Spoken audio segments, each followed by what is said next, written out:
Good morning students. Lockdown की पाठशाला में आप सभी का स्वागत है। चलिए स्टार्ट करते हैं अपनी नेक्स्ट क्लास। इससे प्रीवियस क्लास में हमने सेक्सुअल रिप्रोडक्शन स्टार्ट किया था और आज हम यहाँ पर different phases in sexual reproduction को स्टडी करेंगे। प्रीवियस क्लास में हमने सेक्सुअल रिप्रोडक्शन के कैरेक्टरिस्टिक के बारे में पढ़ा था कि क्या क्या कैरेक्टरिस्टिक होते हैं सेक्सुअल रिप्रोडक्शन के। यहाँ हम different phases in sexual reproduction को स्टडी करेंगे। ठीक है, तो सबसे पहले एक बार रिवाइज कर लेते हैं सेक्सुअल रिप्रोडक्शन क्या होता है। Sexual reproduction in which 2 parent are required, जिसमें 2 पेरेंट चाहिए होती हैं। It's involve formation of gametes, जहाँ पे गैमेट्स का फॉर्मेशन होता है। थर्ड, फ्यूजन ऑफ गैमेट, जहाँ पे गैमेट आपस में फ्यूज होते हैं। और fourth, meiosis and mitosis take place. इस सेक्सुअल रिप्रोडक्शन में दोनों तरह के डिवीजन, माइटोसिस और मियोसिस दोनों होते हैं। And most important, offspring are not identical to their parent, की संतान अपने माता पिता की एग्जैक्ट कॉपी नहीं होती है। And sexual reproduction is responsible for variation, कि विभिन्नताओं के लिए सेक्सुअल रिप्रोडक्शन जो होता है वो जिम्मेदार होता है। ठीक है, तो इस क्लास में हम फेजेस पढ़ेंगे कि कोई भी ऑर्गेनिज्म जो सेक्सुअल रिप्रोडक्शन करता है उसके अंदर 3 टाइप के फेजेस होते हैं। First is juvenile phase, second is reproductive phase and third is senescent phase. One by one हम तीनों फेजेस को स्टडी करेंगे। सबसे पहले हम बात करते हैं यहाँ पर जुवेनाइल फेज की। जुवेनाइल फेज क्या होता है? The period from birth to maturity, it is known as a juvenile phase. जन्म से लेकर और मैच्योरिटी तक का जो बीच का टाइम है उसको हम क्या कहते हैं? जुवेनाइल फेज कहते हैं। In this period we are not capable of producing their offspring, हमारे अंदर इतनी कैपेसिटी नहीं होती है, हम एबल नहीं होते हैं कि रिप्रोडक्शन कर सकें। इस टाइम पे हमारी बॉडी ग्रो कराती है, अपने आप को डेवलप कराती है कि रिप्रोडक्शन के लायक बना सके। ठीक है, प्लांट्स के केस में जुवेनाइल फेज को हम वेजिटेटिव फेज कहते हैं और एनिमल्स के केस में इस फेज को जुवेनाइल फेज बोला जाता है। ठीक है, कहीं पे लिखा हो, कंफ्यूज होने की जरूरत नहीं है। जुवेनाइल फेज वर्ड हम यूज करते हैं एनिमल के केस में और प्लांट्स के केस में हम इसके लिए कौन सी टर्म यूज करते हैं? Vegetative phase. और end of juvenile phase marks the beginning of reproductive phase. जैसे जुवेनाइल फेज का एंड होगा, एंड की तरफ जाएगी, वैसे वैसे रिप्रोडक्टिव फेज का बिगनिंग होता चला जाएगा। जैसे जुवेनाइल फेज एंड होगा, रिप्रोडक्टिव फेज आ जाएगा। इसका मतलब कि reproductive phase in which we are capable to producing their offspring, कि ऐसे इस फेज के अंदर हमारे अंदर कैपेसिटी होती है, हम एबल हो जाते हैं कि रिप्रोडक्शन कर सकें, अपनी ऑफस्प्रिंग को जनरेट कर सकें। ठीक है, रिप्रोडक्शन फेज हम यहाँ एनिमल और प्लांट्स दोनों में स्टडी करेंगे। सबसे पहले अगर हम बात करते हैं प्लांट्स की अगर हम बात करते हैं, देखिए बच्चों, 2 टाइप्स के प्लांट्स होते हैं। एक ऐसे प्लांट्स होते हैं कि जो अपनी लाइफ में सिर्फ एक ही बार रिप्रोडक्शन करते हैं, एक ही बार रिप्रोडक्शन करेंगे, सेक्सुअल रिप्रोडक्शन, एक ही बार फ्लावर देंगे, एक ही बार सीड देंगे और सीड देने के बाद उनकी डेथ हो जाएगी। और ऐसे प्लांट्स के लिए जो हम टर्म यूज करते हैं उनको बोलते हैं मोनोकार्पिक प्लांट, कि अब प्लांट और एनिमल दोनों में सेक्सुअल रिप्रोडक्शन पढ़ना है। पहले हम प्लांट्स में स्टडी कर रहे हैं। हमने बात की कि 2 टाइप्स के प्लांट्स होते हैं, कि एक ऐसे प्लांट्स होते हैं जो अपनी लाइफ में सिर्फ एक ही बार सेक्सुअल रिप्रोडक्शन करेंगे, फ्लावर बनाएंगे एक ही बार सीड बनाएंगे और सीड बनाने के बाद, सीड देने के बाद उनकी डेथ हो जाएगी। ऐसे टाइप्स के जो प्लांट्स होते हैं उसके लिए टर्म यूज करते हैं मोनोकार्पिक प्लांट। मोनोकार्पिक प्लांट का एग्जाम्पल है जैसे वीट, राइस। आपने सभी ने देखा है वीट और राइस 6 महीने की फसल होती है। आपने वीट को लगाया, वीट का पौधा हुआ, फ्लावरिंग, सेक्सुअल रिप्रोडक्शन हुआ, सीड बने और सीड देने के बाद वो हम फसल काट लेते हैं, फसल मर जाती है और हमें सीड मिल जाते हैं। तो वीट, राइस भी मोनोकार्पिक प्लांट के ही एग्जाम्पल हैं। मोस्ट इंपॉर्टेंट, इसके अंदर अनयूजुअल फिनोमिना है 2, जिसको आपको अच्छे तरीके से अपने दिमाग में बिठा लेना है, उसका नाम याद कर लेना है। आपके एग्जाम में उससे रिलेटेड क्वेश्चन पूछ लिया जाता है, कोई भी कॉम्पिटिटिव एग्जाम में भी क्वेश्चन पूछा जाता है। 2 अनयूजुअल फिनोमिना है मोनोकार्पिक प्लांट के, एक तो बम्बू और दूसरा है स्ट्रोबिलैंथस कुंथियाना। ये बम्बू प्लांट जो है वो मोनोकार्पिक प्लांट का एग्जाम्पल है, क्योंकि वो अपनी लाइफ साइकिल में जब तक उसका जीवन होता है तब तक वो सिर्फ एक ही बार सेक्सुअल रिप्रोडक्शन करता है, फ्लावर देता है, सीड देता है और उसके बाद उसकी डेथ हो जाती है। तो बम्बू प्लांट भी मोनोकार्पिक प्लांट का एग्जाम्पल है, जो 40 से 50 सालों में सिर्फ एक ही बार फ्लावरिंग करता है, सीड देता है और उसकी डेथ हो जाती है। क्वेश्चन पूछ लिया जाएगा कि मोनोकार्पिक अनयूजुअल फिनोमिना में दो आपके हैं, एक बम्बू और एक दूसरा है स्ट्रोबिलेंथस कुंथियाना, जिसको हम नीला कुलिंजिनी भी बोलते हैं। नीला कुलिंजी जो स्ट्रोबिलेंथस कुंथियाना इसका साइंटिफिक नेम है, जो 12 साल में, कितने साल में, 12 साल में एक बार फ्लावरिंग करता है और उसके बाद उसकी डेथ हो जाती है। केरल कर्नाटका की तरफ ये फ्लावर देखा जाता है और ये स्ट्रोबिलेंथस कुंथियाना पे क्वेश्चन बहुत बार आया है। नीला कुलिंजी करके आएगा, स्ट्रोबिलेंथस कुंथियाना करके आएगा, इसका साइंटिफिक नेम, इसका कॉमन नेम आपको याद होना चाहिए। पूछ लिया जाएगा ऐसा कौन सा प्लांट है जो 12 साल में सिर्फ एक ही बार फ्लावर देता है, तो आपको याद रखना है स्ट्रोबिलेंथस कुंथियाना। ऐसा कौन सा प्लांट है जो 40-50 साल में एक ही बार फ्लावरिंग करता है, बम्बू प्लांट, इसको अच्छे तरीके से याद कर लेना, ठीक है। ये मोनोकार्पिक प्लांट के एग्जाम्पल हैं। दूसरी बात हम करते हैं पॉलीकार्पिक। पॉली मींस मैन, बहुत सारे। तो ऐसे प्लांट्स, ऐसे ऑर्गेनिज्म जो अपनी लाइफ साइकिल में बहुत बार फ्लावरिंग करते हैं, बहुत बार सीड देते हैं, ऐसे प्लांट्स के लिए जो हम टर्म यूज करते हैं उसको क्या बोलते हैं, पॉलीकार्पिक प्लांट। और पॉलीकार्पिक प्लांट के अंदर भी 2 टाइप्स के प्लांट होंगे। एक तो होंगे कंटिन्यूअस, जो पूरे साल आपको फ्लावर देता है, ठीक है, जिसमें कोई सीजन, पर्टिकुलर सीजन रिक्वायर्ड नहीं है, जो पूरे साल फ्लावरिंग करता है, जैसे हिबिस्कस, गुड़हल का फूल, जो पूरे साल फ्लावरिंग करेगा। ऐसा नहीं है कि मान लीजिए मार्च है, अप्रैल है तभी फ्लावरिंग करेगा, नवंबर में, अक्टूबर में फ्लावरिंग नहीं करेगा। ये कंटिन्यूअस फ्लावरिंग करता है, जैसे हिबिस्कस। और पॉलीकार्पिक में दूसरा आता है सीजनल। ऐसे प्लांट्स जो अपनी मतलब एक साल में पर्टिकुलर सीजन आने पर ही फ्लावरिंग करते हैं, सीड देते हैं, ऐसे प्लांट्स को सीजनल प्लांट्स बोलते हैं। सीजनल जैसे कि आपका mango tree, orange, गवावा, particular season आने पर ही क्या होता है, आपको फ्रूट मिलते हैं, पर्टिकुलर सीजन आने पर ही इसमें फ्लावरिंग होती है, सीड बनते हैं। इस तरह के प्लांट्स को हम क्या बोलते हैं, सीजनल प्लांट्स बोलते हैं।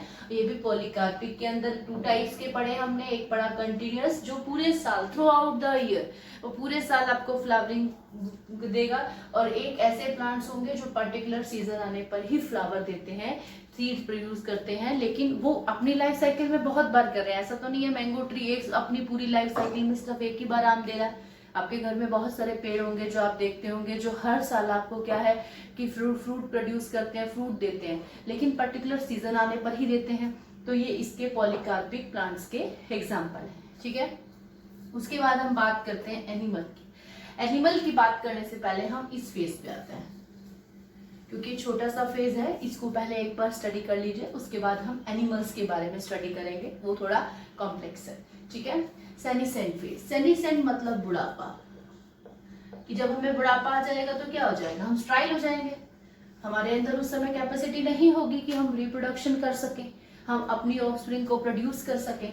तो इस फेज को बोलते हैं सेनिसेंट फेज, कि व्हेन वी ग्रो ओल्डर, कि जब हम बूढ़े हो जाएंगे, we are not able to produce their offspring, हम अपनी संतान को पैदा करने के लिए एबल ही नहीं होंगे, उस फेज को हम बोलते हैं सेनिसेंट फेज, स्ट्राइल फेज। और ह्यूमन बींग्स से आप देख सकते हो, फीमेल्स के अंदर आफ्टर 50 मेनोपाज स्टेज आ जाती है, और मेनोपाज स्टेज के बाद क्या होता है कि हम वुमेन्स जो होती हैं वो एबल नहीं होती हैं कि ऑफस्प्रिंग को प्रोड्यूस कर सकें।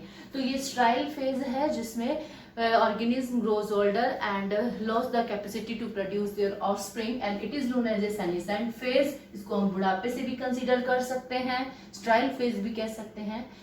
तो आपने यहाँ पे 3 टाइप्स की 3 डिफरेंट फेजेस को स्टडी किया। फर्स्ट था जुवेनाइल, सेकंड था रिप्रोडक्टिव फेज एंड थर्ड था सेनेसेंट फेज। जहाँ हमने प्लांट्स को स्टडी किया, अब हम एनिमल्स को स्टडी करेंगे। देखिए बच्चों, जैसे प्लांट्स के अंदर भी 2 टाइप्स के प्लांट थे, सीजनल प्लांट्स थे, मोनोकार्पिक प्लांट थे। इसी तरह से एनिमल्स के अंदर भी डिफरेंट डिफरेंट टाइप्स के ऑर्गेनिज्म होते हैं, डिफरेंट डिफरेंट टाइप्स के एनिमल्स होते हैं। जो कुछ एनिमल ऐसे होंगे थ्रू आउट द ईयर वो रिप्रोडक्शन करते हैं, कुछ एनिमल ऐसे होंगे जो पर्टिकुलर सीजन आने पर ही ब्रीडिंग करते हैं। तो हम इसकी एक टेबल बना लेंगे, टेबल वाइज इसको याद करने की कोशिश करेंगे। देखिए, अगर हम बात करते हैं एनिमल्स की,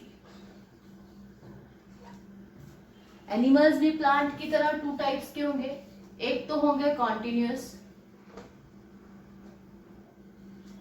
और एक होंगे सीजनल। कॉन्टिन्यूअस ब्रीडर्स कौन से होंगे कि कॉन्टिन्यूअस ब्रीडर जो थ्रू आउट द ईयर कि पूरे साल किसी भी समय रिप्रोडक्शन कर सकते हैं, पूरे साल रिप्रोडक्शन कर सकते हैं, उसमें कोई पर्टिकुलर सीजन की रिक्वायरमेंट नहीं होती है। ऐसे ब्रीडर्स को, ऐसे एनिमल्स को कंटिन्यू ब्रीडर बोलते हैं। जैसे human beings, monkey,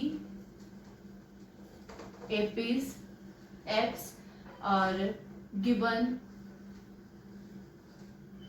chimpanzee, gorilla, ये सब क्या है? कंटिन्यू ब्रीडर हैं। ये through out the year reproduce कर सकते हैं, ब्रीडिंग कर सकते हैं, कोई पर्टिकुलर सीजन की रिक्वायरमेंट नहीं होती है। मान लीजिए ह्यूमन बीइंग के केस में ऐसे होता है, मान लीजिए मार्च अप्रैल का समय आया तो इनका क्या है, रिप्रोडक्टिव फेज आ गया, उस समय ये रिप्रोडक्शन करेंगे, ठीक है। फिर नवंबर अक्टूबर आया, नवंबर अक्टूबर में क्या हो जाएंगे, इनकी ऑफस्प्रिंग प्रोड्यूस हो जाएंगे। ऐसा कुछ है।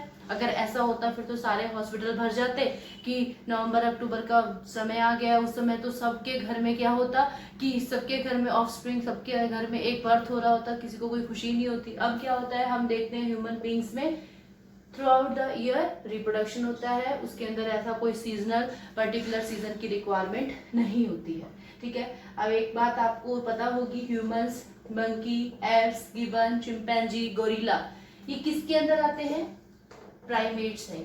ये कौन है? प्राइमेट्स हैं। कैसे मैमल्स हैं? प्राइमेट्स। इसको अब अभी हम स्टडी करेंगे, ठीक है। अब आते हैं सीजनल ब्रीडर। सीजनल ब्रीडर जिनको पर्टिकुलर सीजन की रिक्वायरमेंट होती है, जो पर्टिकुलर सीजन में ही ब्रीड कर सकते हैं, रिप्रोडक्शन कर सकते हैं, अपनी ऑफस्प्रिंग को प्रोड्यूस कर सकते हैं, ऐसे ब्रीडर्स को हम क्या बोलते हैं? सीजनल ब्रीडर बोलते हैं। जैसे हॉर्स है, ठीक है, कैट है, बियर है, डंकी है, ठीक है। ये क्या है? ये सीजनल ब्रीडर है। एक पर्टिकुलर सीजन आने पर ही ये क्या करते हैं? अपनी ऑफस्प्रिंग को प्रोड्यूस करते हैं। ऐसे ब्रीडर्स को हम क्या कहते हैं? सीजनल ब्रीडर कहते हैं। जैसे बर्ड्स हैं, बर्ड्स भी पर्टिकुलर सीजन आने पर ही ब्रीडिंग करती हैं। हर एक बर्ड का एक ब्रीडिंग फेज होता है, उस समय वो रिप्रोडक्शन कर सकती हैं, उस समय उसके अंदर कैपेबिलिटी होती है कि वो अपने ऑफस्प्रिंग को प्रोड्यूस कर सके। तो ऐसे ब्रीडर्स को, ऐसे एनिमल्स को सीजनल ब्रीडर, और जो through out the year breeding करते हैं, ऐसे एनिमल्स को हम कंटिन्यू ब्रीडर्स कहते हैं। चलिए, यहाँ तक समझ में आया। उसके बाद हम बात करते हैं कि हम बार बार बोल रहे हैं कि ये पूरे साल अब रिप्रोडक्शन कर सकता है, अपनी ऑफस्प्रिंग को प्रोड्यूस कर सकता है, ये कभी कभी ही पर्टिकुलर सीजन में ही रिप्रोडक्शन करेगा, जबकि दोनों ही मैमल्स हैं। ये भी मैमल्स है, ये भी मैमल्स है। फिर इसके अंदर ऐसा क्या है कि ये तो पर्टिकुलर सीजन में ही रिप्रोडक्शन कर सकता है और ये थ्रू आउट द ईयर कर सकता है। तो दो साइकिल हम यहाँ पे पढ़ेंगे और वो दोनों साइकिल से हम इन मैमल्स के अंदर डिफरेंस भी देखेंगे और देखेंगे कि किस तरह से ये दोनों तरह के एनिमल जो है, एक पर्टिकुलर सीजन में ब्रीड करता है और दूसरा जो है कंटिन्यूअस ब्रीडर है, जो थ्रू आउट द ईयर अपनी ऑफस्प्रिंग को प्रोड्यूस कर सकता है। चलिए देखिए, सबसे पहले मैमल्स की बात करते हैं। टू टाइप्स के मैमल्स आप पढ़े होंगे, एक होते हैं प्राइमेट्स और एक होते हैं नॉन प्राइमेट्स। पहले एग्जांपल देख लीजिए, उसके बाद उसका डिफरेंस देख लीजिएगा। प्राइमेट्स में कौन आता है? Human, monkey, apps, gibbon, chimpanzees, ये किस में आते हैं? प्राइमेट्स में आते हैं। नॉन प्राइमेट्स में कौन आता है? Dog, cat, bear, elephant, horse, cow, ये सब किसके अंदर आ जाते हैं? नॉन प्राइमेट्स के अंदर आते हैं। क्या डिफरेंस है प्राइमेट्स और नॉन प्राइमेट्स में? देखिए, यहाँ हम 2 टाइप्स की साइकिल को पढ़ेंगे। फर्स्ट है मेंस्ट्रुअल साइकिल और इधर है ओस्ट्रस साइकिल। यहाँ हम 2 साइकिल के बारे में पढ़ने वाले हैं। फर्स्ट साइकिल है मेंस्ट्रुअल और सेकंड है ओस्ट्रस साइकिल। इसको ओस्ट्रस भी लिखा जाता है, इसको ओस्ट्रस एस्ट्रस भी लिखते हैं। कहीं कहीं पे ये स्पेलिंग होगी, कहीं ये स्पेलिंग होगी, तो कंफ्यूज नहीं होइएगा। चलिए सबसे पहले बात करते हैं मेंस्ट्रुअल साइकिल। देखिए ये क्या है? मेंस्ट्रुअल साइकिल किसके अंदर होती है? प्राइमेट्स के अंदर होती है। सबसे पहले तो आपको एग्जाम्पल याद होने चाहिए कि कौन सी साइकिल किसके अंदर हो रही है। मेंस्ट्रुअल साइकिल कहाँ होगी? प्राइमेट्स में होगी। ठीक है, पहले एग्जाम्पल याद कर लीजिएगा। जब मेंस्ट्रुअल साइकिल समझ में आ जाएगी तो फिर इजिली समझ में आएगा किसके अंदर होती है। क्या होता है मेंस्ट्रुअल साइकिल में? मेंस्ट्रुअल साइकिल में आप देखते हैं ऐसे ऑर्गेनिज्म के अंदर होती है जो थ्रू आउट द ईयर जो है रिप्रोडक्शन कर सकते हैं। कैसे कर सकते हैं through out the year reproduction? देखिए, एक साल में 12 महीने होते हैं। बना दीजिए, जनवरी, फरवरी, मार्च, अप्रैल, मई, जून, जुलाई, अगस्त, सितंबर, अक्टूबर, नवंबर, दिसंबर, 12 महीने हम बना दिए। हो सकता है आधा कम हो, उस पर मत जाइएगा। तो हर मंथ में क्या होता है? मेंस्ट्रुअल साइकिल करने वाले जो ऑर्गेनिज्म हैं, जो प्राइमेट्स हैं, जैसे ह्यूमन बीइंग्स है, तो क्या होता है इसमें कि हर मंथ एक ओवा प्रोड्यूस होता है, एक एग प्रोड्यूस होता है। ठीक है, एग प्रोड्यूस होगा। एग प्रोड्यूस होने के बाद जो मदर बॉडी है, यूट्रस है, वो अपने आप को प्रिपेयर करेगा और उसे लगेगा मे बी फर्टिलाइजेशन हो जाए। मे बी फर्टिलाइजेशन हो जाए तो क्या होता है कि जैसे ह्यूमन बॉडी होती है, ये ओवेरी है, ये ओवा प्रोड्यूस करेगी। ठीक है, ओवा प्रोड्यूस करने के बाद फैलोपियन ट्यूब में लाया जाएगा। ये फैलोपियन ट्यूब की फिम्ब्रेई इस ओवा को कलेक्ट करेंगी और ओवा को लेकर जाएंगी। तो इसको लगेगा मे बी फर्टिलाइजेशन हो जाए, ओवा प्रोड्यूस हुआ है, तो यूट्रस क्या करेगा? एक लाइनिंग अंदर एंडोमेट्रियम की, मतलब एंडोमेट्रियम थिक होती चली जाएगी। एक लेयर है एंडोमेट्रियम थिक होती चली जाएगी कि मे बी ओवा फर्टिलाइज्ड हो, और ओवा फर्टिलाइज होगा तो इम्प्लांटेशन होगा। फिर वो उस ओवा को फर्टिलाइजेशन के बाद यहाँ पे इम्प्लांट किया जाएगा ताकि इस मदर वॉर्म में जो एम्ब्रियो है वो डेवलप कर सके। तो अगर हर मंथ क्या होता है, फीमेल बॉडी के अंदर एक ओवा प्रोड्यूस हो रहा है, अगर वो ओवा फर्टिलाइज्ड हो जाता है तो क्या हो जाएगा? ठीक।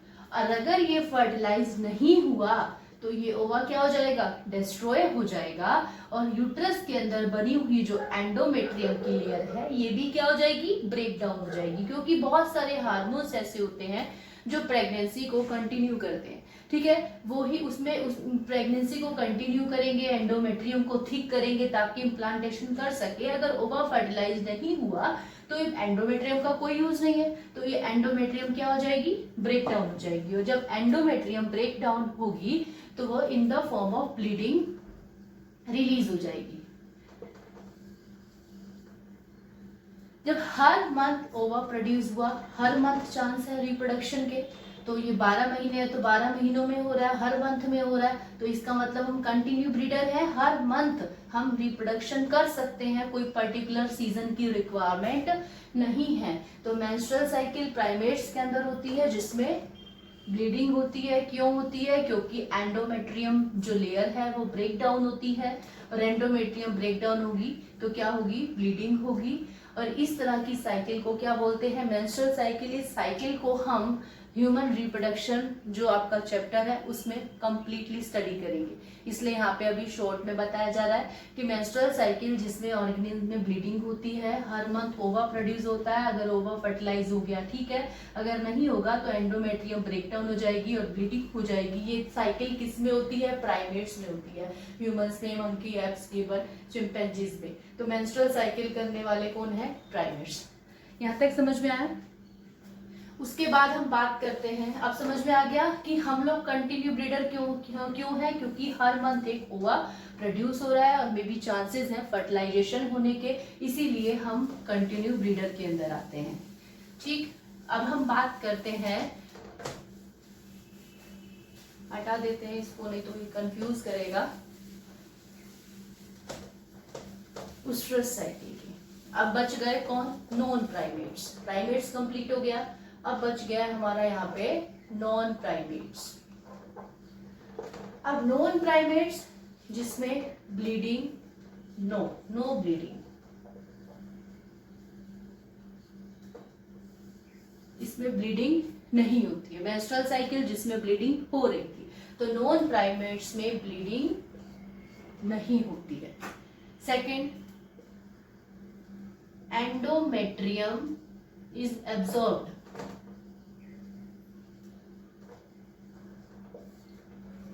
इसमें भी क्या होगा कि यूट्रस के अंदर एक लाइनिंग जो है एंडोमेट्रियम बनेगी, ताकि चाहे नॉन प्राइमेट्स हो या प्राइमेट्स हो, जब उनका बेबी होगा उसको इम्प्लांट करने के लिए एंडोमेट्रियम चाहिए। एंडोमेट्रियम दोनों में बनेगी, लेकिन अगर ओवा इन नॉन प्राइमेट्स में फर्टिलाइज नहीं हुआ तो भी एंडोमेट्रियम ब्रेक डाउन नहीं होगी, वहां पे एंडोमेट्रियम एब्जॉर्ब्ड हो जाएगी। जब एंडोमेट्रियम एब्जॉर्ब्ड हो गई, वो टूटी ही नहीं, एब्जॉर्ब होगी, तो ब्लीडिंग नहीं होगी।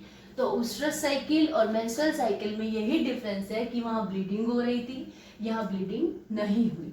वहां एंडोमेट्रियम ब्रेक डाउन हो रहा था और ब्रेक डाउन होने के बाद ब्लीडिंग के फॉर्म में वो रिलीज हो रही थी, लेकिन यहाँ पे ब्रेक डाउन हुआ ही नहीं। जब नो ब्रेक डाउन, तो एंडोमेट्रियम क्या हुआ? एब्जॉर्ब्ड हो गया, और एंडोमेट्रियम एब्जॉर्ब्ड हो गई, ब्लीडिंग का कोई भी चांसेस नहीं। ठीक है, तो उस्ट्रस साइकिल किसके अंदर होती है? नॉन प्राइमेट्स के अंदर होती है। और अब कैसे पता चलेगा कि ये सीजनल है? कैसे हम इसको कह सकते हैं कि ये एक पर्टिकुलर सीजन में ही जो है वो रिप्रोड्यूस करते हैं या अपनी ऑफस्प्रिंग को प्रोड्यूस करते हैं? देखिए, उस्ट्रस साइकिल के दो कैरेक्टरिस्टिक थे, आपको पता चल गया। क्या होता है, जैसे मान लीजिए 3 फेज हम बना रहे हैं, हमने क्या किया, इसमें ये मंथ बना दिए 12 मंथ्स। हो सकता है भाई एक आधा कम ज्यादा हो जाए, तो उसकी तरफ ध्यान नहीं दीजिएगा। यहां हमने सीजन बनाया, विंटर सीजन, स्प्रिंग,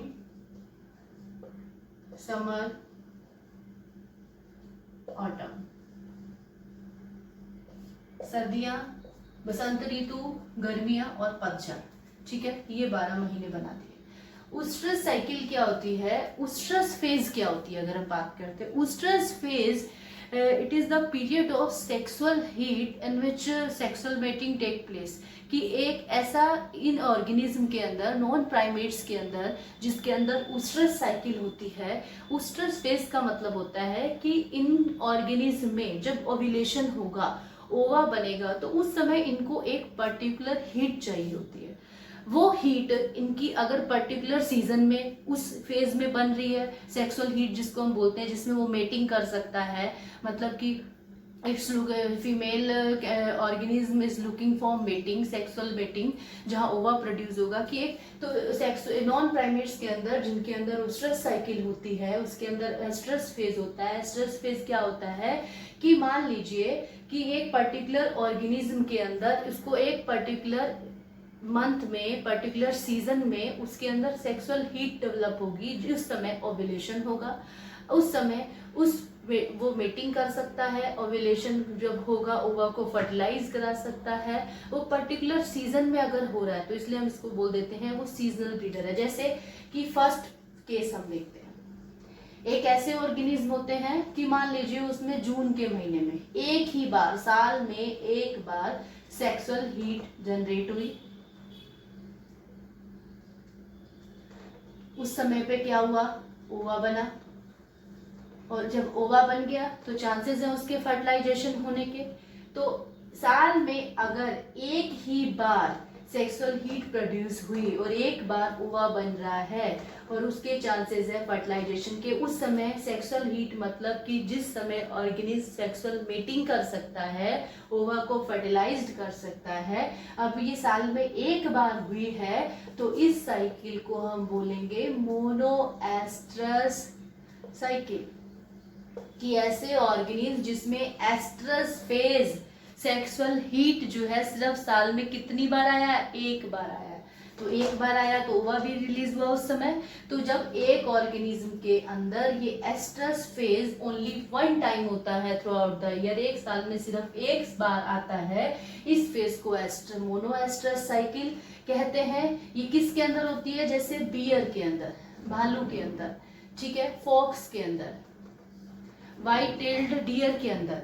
तो ये मोनोएस्ट्रस साइकिल का एग्जांपल। पर्टिकुलर एक सीजन आया, पर्टिकुलर सीजन में सिर्फ एक ही बार सेक्सुअल हीट जनरेट हुई, उस समय ओवा बना, और उस समय अगर वो फर्टिलाइज हो जाता है तो ठीक है, वो रिप्रोडक्शन कर लेगा। अगर नहीं हुआ फर्टिलाइज्ड तो क्या होगा, एंडोमेट्रियम लेयर एब्जॉर्ब्ड हो जाएगी, no bleeding but endometrium is absorbed. इस टाइप की साइकिल को मोनोएस्ट्रस साइकिल, और इस तरह के ऑर्गेनिज्म के एग्जांपल हैं जैसे बियर, फोक्स, जो साल में सिर्फ उनके अंदर एक ही बार एस्ट्रस फेज आता है।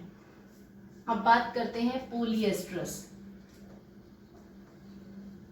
पोली मतलब बहुत सारे, जिसमें एक ऑर्गेनिज्म के अंदर जो सेक्सुअल हीट होगी वो बहुत बार प्रोड्यूस होगी, मतलब कि साल में कई बार हो सकती है, एक महीने में हुई, दूसरा, तीसरा, चौथा, पांचवा, मतलब कि एक साल में, मतलब थ्रू आउट द ईयर, पूरे साल उसके अंदर क्या है, सेक्सुअल, हर मंथ एक सेक्सुअल हीट फेज जनरेट हो रहा है जहां ओवा बन रहा है। अगर इस बार फर्टिलाइज नहीं हुआ तो अगली बार हो जाएगा, इस बार नहीं हुआ तो अगली बार हो जाएगा। तो जब किसी ऑर्गेनिज्म के अंदर बहुत बार एस्ट्रस फेज आता है, कोई पर्टिकुलर सीजन नहीं, थ्रू आउट द ईयर बहुत बार एस्ट्रस फेज आता है जहां सेक्सुअल हीट प्रोड्यूस होती है, वो मेटिंग कर सकता है, वो फर्टिलाइज कर सकता है, अपनी ऑफस्प्रिंग को प्रोड्यूस कर सकता है। इस टाइप की साइकिल को हम क्या कहते हैं, पॉलीएस्ट्रस साइकिल बोलते हैं। ये किसके अंदर होगी पॉलीएस्ट्रस साइकिल, पॉलीएस्ट्रस साइकिल जैसे डॉग, कैटल, ठीक है, डॉग के अंदर होगी, कैटल के अंदर होगी, पिग के अंदर होगी, रैट के अंदर होगी, माइस के अंदर होगी। ये पॉलीएस्ट्रस साइकिल के एक साल में कई बार फेज आया, oestrus phase, sexual heat generate हुई, ओवा जनरेट हुआ, और वो मे बी फर्टिलाइज हो जाए और अपना रिप्रोडक्शन करके अपनी ऑफस्प्रिंग को प्रोड्यूस कर सकता है। अब बात करते हैं seasonal polyester. Seasonal polyester, seasonal मतलब कि पोली है तो बहुत बार, जैसे 4 सीजन होते हैं, 4 सीजन में मान लीजिए समर सीजन में 4 महीने हैं, 4 महीने जो समर के होते हैं उसी समय एस्ट्रस फेज जनरेट हुआ और उसी समय सेक्सुअल हीट प्रोड्यूस हुई और ओवा जनरेट हुआ। अगर इस पर्टिकुलर सीजन में बहुत बार एस्ट्रस फेज आता है तो इस टाइप के ऑर्गेनिज्म को सीजनल पॉलीएस्टर बोलते हैं। आया तो बहुत बार, 4 बार ओवा प्रोड्यूस हुआ है, 4 बार सेक्सुअल हीट प्रोड्यूस हुआ, मेटिंग कर सकता था, एक बार नहीं किया दूसरी बार कर लेगा, दूसरी बार, पर्टिकुलर सीजन में पॉलीएस्ट्रस फेज आई है तो इस टाइप की साइकिल को सीजनल पॉलीएस्ट्रस फेज, ये किस में होगी, जैसे कैट के अंदर, हॉर्स के अंदर, कि है तो पॉलीएस्ट्रस फेज लेकिन सीजनल है, पर्टिकुलर सीजन में वो पॉलीएस्ट्रस फेज आया है। इस तरह के जो एस्ट्रस साइकिल होती है, 3 टाइप की एस्ट्रस साइकिल होती है। मोनोएस्टर जिसमें पर्टिकुलर एक बार एस्ट्रस फेज, पूरे साल में सिर्फ एक ही बार एस्ट्रस फेज आएगा, इस टाइप की साइकिल को मोनोएस्ट्रस साइकिल। जिसमें थ्रू आउट द ईयर, जिसमें पूरे साल आ रहा है कि पूरे साल वो मेटिंग कर सकता है, इस तरह की साइकिल को पॉलीएस्ट्रस साइकिल। और एक पर्टिकुलर सीजन में पॉलीएस्ट्रस फेज आता है तो इस तरह की साइकिल को सीजनल पॉलीएस्टर फेज बोलते हैं। इस टाइप से हमने यहाँ पे मेंस्ट्रुअल साइकिल, लूस्ट्रल साइकिल को डिफाइन किया, पढ़ा, स्टडी किया, उसके एग्जाम्पल को स्टडी किया। तो इस तरह से आपके ये जो डिफरेंट फेजेस हैं सेक्सुअल रिप्रोडक्शन में वो कंप्लीट हो जाते हैं, जहाँ पे हमने सबसे पहले जुवेनाइल फेज, स्टडी किया, फिर हमने रिप्रोडक्टिव फेज स्टडी किया और साथ ही साथ सेनेसेंट फेज भी स्टडी किया है। ठीक है, आई होप आप सभी को समझ में आया होगा कि नॉन प्राइमेट्स और प्राइमेट्स में क्या डिफरेंस होता है। नॉन प्राइमेट्स में एस्ट्रस साइकिल होती है, प्राइमेट्स के अंदर मेंस्ट्रुअल साइकिल होती है, और जो कंटिन्यू ब्रीडर होते हैं वो क्यों होते हैं, या सीजनल ब्रीडर हैं तो वो सीजन में ही, पर्टिकुलर सीजन में ही क्यों रिप्रोड्यूस कर रहे हैं, ऑफस्प्रिंग को प्रोड्यूस कर रहे हैं। नेक्स्ट क्लास में हम इवेंट्स इन रिप्रोडक्शन पढ़ेंगे। आप सभी का होमवर्क है कि आप इसको अच्छी तरह से याद करेंगे, इसके एग्जाम्पल को अच्छे से स्टडी करेंगे। Thank you very much.